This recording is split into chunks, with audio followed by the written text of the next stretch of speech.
ఒకాయన కారులోంచి దిగుతుండగా ఒక అమ్మాయి కంగారుగా వెళ్తూ పొరపాటున తన ఫోన్ను ఒక బెంచ్పై మర్చిపోవడం గమనించాడు. వెంటనే ఆయన వెళ్లి ఆ ఫోన్ తీసుకున్నాడు. కాసేపటికే ఆ ఫోన్ మోగింది. ఆయన లిఫ్ట్ చేసి సైలెంట్గా విన్నాడు. అవతల నుంచి వాళ్ళమ్మ ఏడుస్తూ, అమ్మా, నాన్నగారి పరిస్థితి బాగోలేదు. నీ కాలేజ్ ఫీజు కోసం తెచ్చిన డబ్బు కాస్త ఆయన ఆపరేషన్ కోసమే సరిపోయింది. దయచేసి నువ్విక చదువు మానేయాలేమో తల్లి, నా వల్ల ఇక భరించడం కావట్లేదు అంటూ ఫోన్ పెట్టేసింది. ఆ మాటలు విన్న ఆ వ్యక్తి గుండె బరువెక్కింది. ఏం మాట్లాడలేక ఫోన్ కట్ చేశాడు. కాసేపటి తర్వాత ఆ అమ్మాయి కంగారుగా పరిగెత్తుకుంటూ వెనక్కి వచ్చింది. సార్, ఇక్కడ ఏదైనా ఫోన్ కనిపించిందా అండి అని అడిగింది. ఇదేనా చూడు అని ఆయన ఆ ఫోన్ను ఆమెకు చూపించాడు. అవును సార్, అది నాదే అని ఆమె అంది.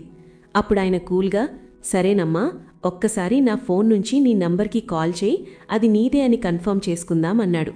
ఆమె కాల్ చేసింది. ఫోన్ మోగింది. అది ఆమెది అని నిర్ధారణ అయింది. ఆయన ఫోన్ తిరిగిచ్చేసి, అమ్మాయి, ఏమనుకోకపోతే కాసేపు నా బ్యాగ్ పట్టుకుంటావా, నేను వాష్రూమ్కి వెళ్ళొస్తాను అని చెప్పి అక్కడ్నుంచి వెళ్ళిపోయాడు.